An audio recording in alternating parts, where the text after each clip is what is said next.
अस्सलामुअलैकुम dear students, कैसे हैं आप लोग। आज का हमारा टॉपिक है osmo regulation in plants. Previous lecture में हम लोगों ने डिस्कस किया था कि ओस्मो रेगुलेशन क्या होती है। ओस्मो रेगुलेशन हमारे पास एक ऐसा मैकेनिज़्म है जिसमें रेगुलेशन की जाती है सॉल्यूट और वाटर की। यानी हम लोग क्या पढ़ रहे हैं इस चैप्टर के अंदर कि प्रोटेक्शन की जाती है इंटरनल इन्वायरमेंट की from the harms of fluctuation in external environment. ठीक है, अब हमने कहा कि हमारे एक्सटर्नल इन्वायरमेंट में आने वाली जो फ्लक्चुएशंस हैं इनसे बॉडी को प्रोटेक्ट करना, इंटरनल बॉडी को मेंटेन करना, इसको हमने बोला होम्योस्टेसिस।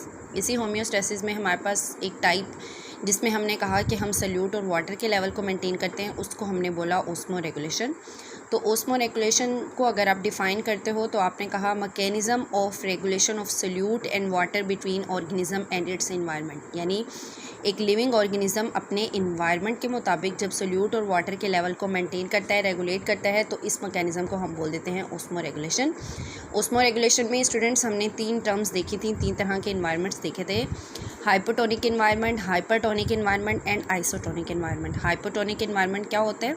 ऐसा सॉल्यूशन जो कि डाइल्यूटेड होगा, जिसमें मोर वाटर होगा, लेस सॉल्यूट होगा, उस इन्वायरमेंट को, उस सॉल्यूशन को हम बोल देते हैं हाइपोटोनिक इन्वायरमेंट। अब इसी तरह से अगर हमारे पास जो सॉल्यूशन है वो कंसनट्रेटेड होता है, या ये कह लो कि मोर सॉल्यूट एंड लेस वाटर, तो इस तरह के इन्वायरमेंट को, इस तरह की कंडीशन को हम बोल देते हैं हाइपरटोनिक इन्वायरमेंट। और थर्ड टाइप है हमारे पास आइसोटोनिक। आइसो हमने डिस्कस किया था कि सेम को बोलते हैं।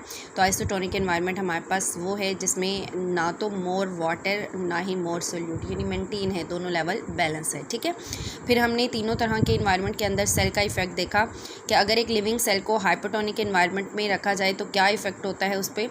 तो अगर एक ऐसा इन्वायरमेंट, एक ऐसा सॉल्यूशन जो कि मोर डाइल्यूटेड है, जिसमें वाटर ज़्यादा है, सॉल्यूट कम है, उसके अंदर एक लिविंग सेल को रखा जाता है, तो क्योंकि एक्सटर्नल इन्वायरमेंट में वाटर ज़्यादा है और इंटरनल इन्वायरमेंट में, सेल के इन्वायरमेंट में, सेल बॉडी में जो वाटर है वो उस हिसाब से जो है वो लेस है, तो वाटर हमेशा मूव करता है from higher concentration to the lower concentration.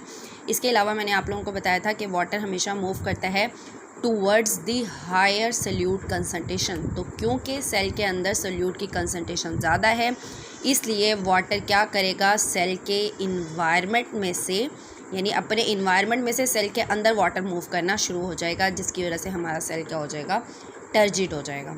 ठीक है, इसी तरह स्टूडेंट्स जब हम हाइपरटोनिक इन्वायरमेंट में देखते हैं जो कि कंसंट्रेटेड सॉल्यूशन है, इस तरह के इन्वायरमेंट के अंदर क्योंकि लेस वाटर है तो सेल के अंदर से वाटर जो है वो मूव करके बाहर, यानी ये कह लो कि एक्सोस्मोसिस होना शुरू हो जाएगी और हमारा सेल जो है वो श्रिंक हो जाएगा। उसके बाद बच्चों थर्ड टाइप है आइसोटोनिक इन्वायरमेंट, जिसमें ना तो वो मोर डाइल्यूटेड है ना मोर कंसनट्रेटेड है। तो इसका मतलब है इस तरह के इन्वायरमेंट के अंदर सेल जो है वो नॉर्मल रहता है, यानी ना तो पानी उसके अंदर फिलअप हो जाएगा जिसकी वजह से वो टर्जिड हो जाएगा, ना ही वो सेल जो है वो श्रिंक हो जाएगा अपने वाटर को रिमूव करके। इस तरह की कंडीशन को हम बोल रहे हैं कि आइसोटोनिक इन्वायरमेंट में सेल जो है वो नॉर्मल रहता है।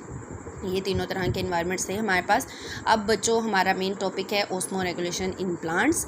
ओस्मो रेगुलेशन इन प्लांट्स में हमने जिस तरह से ऊपर आपने तीनों तरह के इन्वायरमेंट्स देखे, इसी तरह से हमने प्लांट्स को 3 कैटेगरीज़ के अंदर डिफ़ाइन किया है, या 3 कैटेगरीज़ के अंदर क्लासीफाई कर दिया है।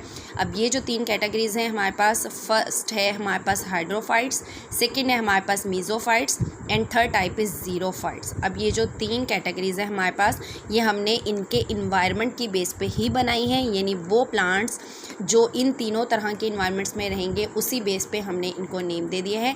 फर्स्ट कैटेगरी हम देख लेते हैं जो कि है हमारे पास हाइड्रोफाइट्स। हाइड्रो बोलते हैं बच्चों वाटर को और फाइट्स बोलते हैं प्लांट्स को। ठीक है, तो हाइड्रोफाइट्स मीन्स वो प्लांट्स जो एक्वेटिक इन्वायरमेंट में रहते हैं उनको हम बोल देते हैं हाइड्रोफाइट्स। ठीक है, सेकेंड कैटेगरी है हमारे पास मीज़ोफाइट्स। मीज़ो बोलते हैं मॉडरेट को और फाइट्स मीन्स प्लांट। तो मीज़ोफाइट्स वो प्लांट्स हैं which live in moderate environment, so they are called मीज़ोफाइट्स।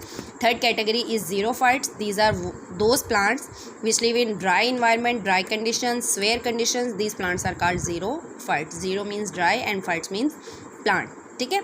यानी अगर आपने तीनों तरह के इन्वायरमेंट को डिस्कस किया था कि हमारे पास एक है जो हाइपोटोनिक इन्वायरमेंट है, तो आप ये कह सकते हो इन शॉर्ट के हाइड्रोफाइट्स हमारे पास वो प्लांट्स हैं जो हाइपोटोनिक इन्वायरमेंट में रहेंगे, मीज़ोफाइट्स वो प्लांट्स हैं जो मॉडरेट इन्वायरमेंट में रहेंगे यानी कि आइसोटोनिक इन्वायरमेंट में रहेंगे, और ज़ीरोफाइट्स वो हैं जो ड्राई कंडीशन में रहेंगे, कुछ हद तक हम कह सकते हैं कि हाइपोटोनिक इन्वायरमेंट में यानी लेस वाटर में रह रहे हैं। ठीक है, इनकी एग्जाम्पल सबसे पहले देख लेते हैं।